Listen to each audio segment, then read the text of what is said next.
Good morning children. ఈరోజు మనం చతురస్రానికి సంబంధించి ఒక లెక్కను చేద్దాం.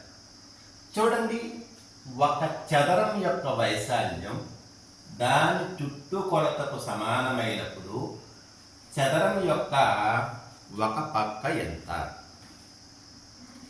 చదరం అన్నా చతురస్రం అన్నా ఒకటే. ఈ చతురస్రంలో 4 భుజాల పొడవులు కూడా సమానంగా ఉంటాయి.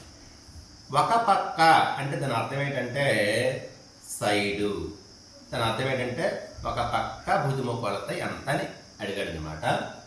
ఆన్సర్లు ఏ 6 సెంటీమీటర్లు, బి 2 సెంటీమీటర్లు, సి 4 సెంటీమీటర్లు, డి 8 సెంటీమీటర్లు.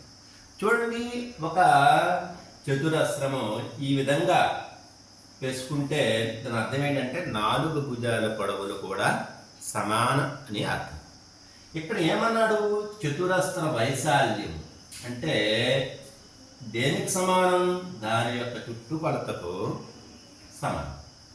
చతురస్ర వైశాల్యం మనకు తెలుసు, భుజము ఇంటూ భుజము ఈక్వల్ టు చతురస్రం యొక్క చుట్టుకొలత 4 ఇంటూ భుజం. ఇరువైపులా ఎటువంటి కూడికలు కానీ తీసివేతలకు కానీ లేని ఎడల మనం ఒకేలాంటి ఉంటే మనం తగ్గొట్టుకోవచ్చు. అర్థమైందా? సో ఇక్కడ భుజముకి ఈ భుజముకి పోతే ఇక్కడ భుజము ఈక్వల్ టు 4.